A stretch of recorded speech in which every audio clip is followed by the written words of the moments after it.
Hello and welcome to another video on ICD-11. I'm Dr. Ibrahim from the National Center for Health Information, MOH Kuwait. And in this video, we'll understand why different ICD-11 entities appear in different font colors. And we'll use that as an introduction to multiple parenting, the foundation component, and residual categories. Let's use this example. The doctor has diagnosed this case with acute pancreatitis. In the ICD-11 coding tool, type in the diagnosis. The first search result is highlighted in blue. That means it's an exact match to what you're looking for. Let's open up this diagnosis in the ICD-11 browser by clicking on Details. Under acute pancreatitis, we can see the different ICD-11 entities. They appear in three different colors, some in black, some in gray, and some in red. But what do these different colors indicate? Let's start with the black entities. These are the typical ICD-11 entities. The first black entity under acute pancreatitis is acute idiopathic pancreatitis. On the right-hand side, we can see the ICD-11 code for this entity, which is DC31.0. And under parents, we see that the ICD-11 parent for this entity is acute pancreatitis, which means that acute idiopathic pancreatitis is classified to or classified under acute pancreatitis. This is a typical ICD-11 entity. What about the gray entities? Well, we can see two gray entities under acute pancreatitis. The first one is cytomegaloviral pancreatitis. Let's open up this one. On the right-hand side, we can see the ICD-11 code, which is 1D82.1. And under parent, we see that this entity is classified to cytomegaloviral disease. So the parent is not acute pancreatitis? Remember in the black entity before? The parent was acute pancreatitis. So why isn't the parent here acute pancreatitis? This brings us to a new feature in ICD-11, which is multiple parenting. We'll use this example to understand multiple parenting in ICD-11 before we move back to our acute pancreatitis example. Asymptomatic stenosis of intracranial or extracranial artery may be classified under diseases of arteries or arterioles, or may be classified under cerebrovascular diseases. So if we think of this diagnosis, asymptomatic stenosis of intracranial or extracranial artery, as a child, then diseases of arteries or arterioles can be considered its parent. But so can cerebrovascular diseases be considered as another parent. That means that a child may have two parents. However, because the WHO uses ICD as a classification for standardizing international reporting and statistical tables, then we always need to have or select one parent under which to classify the child in case of tabulation. This is called the primary parent. In this case, the WHO has decided that the primary parent for this entity, asymptomatic stenosis of intracranial or extracranial artery, is diseases of arteries or arterioles. The other parent, cerebrovascular diseases, is considered as its secondary parent. Now, if you want to list the children under every one of these parents separately, then under its primary parent, the child will appear in black, and under its secondary parent, the same child will appear in gray. Let's relate this to our acute pancreatitis example. Here we can see the child, which is the ICD-11 entity, cytomegaloviral pancreatitis, and its parent, acute pancreatitis. As the child appears in gray, we know that this is the secondary parent. Whereas the same child, that is the same ICD-11 entity, cytomegaloviral pancreatitis, with the same code, when listed under its other parent, cytomegaloviral disease, appears in black. This means that this is its primary parent. Now let's pay attention to the codes. Every ICD-11 entity has one code. Its code is derived from its primary parent. When this entity is parented elsewhere, it will continue to show the code from the primary parent. Here's another way to know that an entity is a secondary parent to one or more child entities that are coded elsewhere under another primary parent. Under the entity acute pancreatitis, we can see that these two gray children also appear here under coded elsewhere. This means that these two children, or these two ICD-11 entities, are classified under their primary parent, which is not here. That is, they are coded elsewhere under their primary parent. And acute pancreatitis in this case is their secondary parent.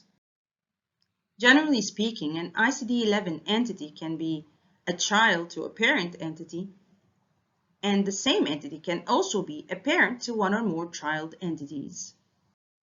For example, acute pancreatitis is a child under diseases of pancreas. It is also a primary parent to its children which appear in black, such as acute biliary pancreatitis, and a secondary parent to its children which appear in gray, such as cytomegaloviral pancreatitis.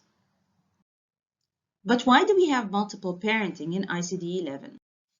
ICD-11 was created with the help of expert scientific groups from different specialties, who provided input in terms of content, terminology, and suggestions. Because ICD-11 is a classification used for standardizing statistical reporting, the WHO ensured that the overall structure would be usable for mortality and morbidity statistics. And for that, the location of the entities, as suggested by the scientific groups, has undergone changes. However, multiple parenting allows diseases and conditions to still be visualized in the preferred location suggested by the scientific groups, making it user-friendly by all clinical specialties. Now we move on to the red entities. Under acute pancreatitis, we had two red entities. These represent residual entities, other and unspecified, just like we had in ICD-10, where we had 0.8 mostly referring to other and 0.9 to unspecified. So it's not really a new thing. It's something that we've always had in ICD-10. But for those of you who are starting their ICD journey with ICD-11, here's what they mean. Let's suppose you're conducting marketing research. You create a very simple questionnaire with a list of sweets, and you give it to a group of children, so that every child would select the type of sweet they like best. But you need your list to be exhaustive. That means whichever sweet the child says, they would still find an option to choose on your list. Here's the first child. She says she likes lollipops. Great, it's on your list. She selects that. Second child says they like jelly beans. Well, we don't have a specific option for jelly beans, so the child selects other sweets. I like a sweet that is not on this list. This third child says she just likes sweets, without specifying which type of sweet she likes.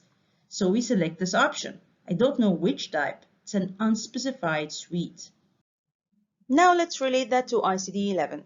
In ICD-11, just like in ICD-10, we have two residual categories, other and unspecified. Other is used when the diagnosis written by the physician includes detail that is not found in ICD-11. That means ICD-11 does not have a specific code title or index term to a specific code for this diagnosis. Unspecified is used when the diagnosis written by the physician lacks the detail needed to select a specific ICD code. We only use it when we have no further information to allow us to use a more specific code. But first, we must check the clinical documentation in the medical record thoroughly and query the physician if needed. Other categories are also called NEC, or not elsewhere classified, whereas unspecified categories are also known as not otherwise specified. In ICD-11, the terminal letter Y is used for other specified categories, whereas the terminal letter Z is reserved for the unspecified categories. Here's some extra information. You don't really need to know this to be able to use ICD-11 for coding. but it shows just how much ICD-11's information framework is so advanced compared to ICD-10's. Let's understand the basics of how this information knowledge base is built. The building block of ICD-11 is the ICD-11 entity. We have so many of these, and these are stored in a database called the foundation. In the foundation, entities exist in a rich network of relationships, where one entity can have multiple parents. A group of selected entities from the foundation can be used to make a linearization. The ICD-11 browser that we've been using in all our previous videos for coding is one of these linearizations. It is the ICD-11 for mortality and morbidity statistics. It's a classification. And in this case, in this linearization, the term category may be used instead of the term entity.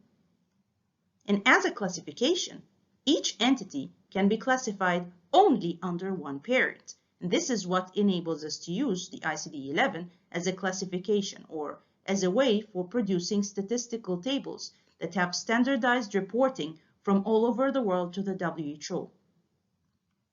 Other linearizations can also be made from the foundation. For example, specialty-specific linearizations, or possibly in the future, other country-specific linearizations. This is the ICD-11 we've been using for coding. It is the ICD-11 for mortality and morbidity statistics. It is a linearization that is obtained from the foundation. That is, a group of selected entities from the foundation. Every one of these entities was assigned a specific primary parent under which to classify when these statistical tables for mortality and morbidity statistics are produced. Want to see the foundation? Well, to do that, click Info. From the drop-down menu, select ICD-11 Maintenance Contributions and Proposals. This opens up the WHOFIC maintenance platform. And under Browse, click Foundation. This opens up this orange browser. Remember, the only time we used the orange browser before was in our proposals video, where we understood together how we can propose to the WHO a change that we see would improve the content of ICD-11. In the search box, we can type in the term we're looking for. In this case, it's cytomegaloviral pancreatitis. Now we've opened it up, and we can see that we are at that entity because it's highlighted in orange here. On the right-hand side, we can see its parents, and it has 3 parents, 2 of which we've already discussed before, cytomegaloviral disease and acute pancreatitis due to infection. Remember, we are now in the foundation, not in a linearization, so there is no code assigned to this entity. Cytomegaloviral pancreatitis in this case exists as an entity, not as a category. It doesn't really have a code because it's not part of a linearization. Now to see the foundation and to see the relationships in the foundation visually, click this icon. In this diagram, we can see the ancestral family tree of cytomegaloviral pancreatitis. And these 4 icons up there help us select our view. This is a much simpler view.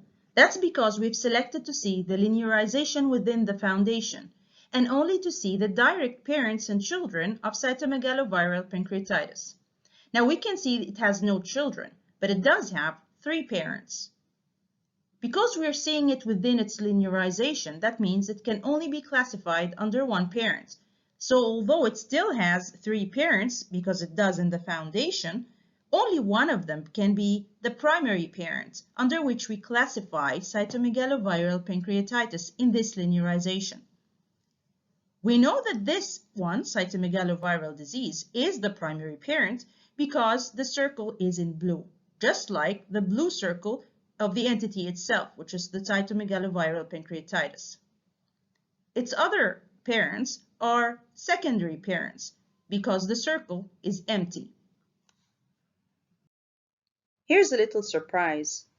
There's actually a 4th entity font color in ICD-11, and that's dark gray. Dark gray entities are groupings. For example, under diseases of pancreas, here's one dark gray entity, neoplasms of pancreas. Let's click it. Under this dark gray entity, we can see several gray entities. That's because groupings are a way of organizing a group of related gray entities in one group under their secondary parents. The secondary parent in this case is diseases of pancreas. Let's open up the first one, malignant neoplasm of pancreas.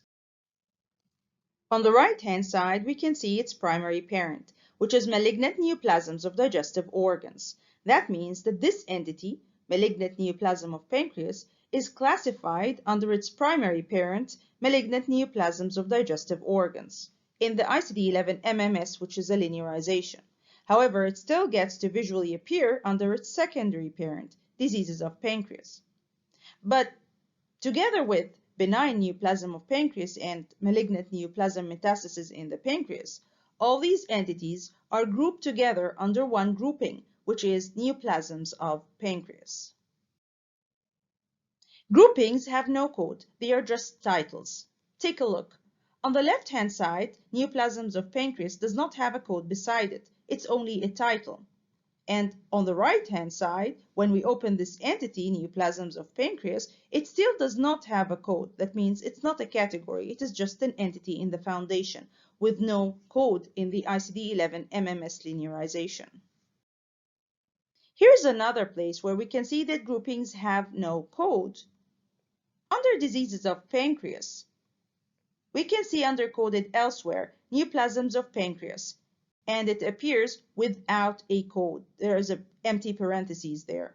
That means there is no code. It's just an entity, but it does not have a code. It means it is not a category. We have now reached the end of this video. Thank you for watching and see you in the next video.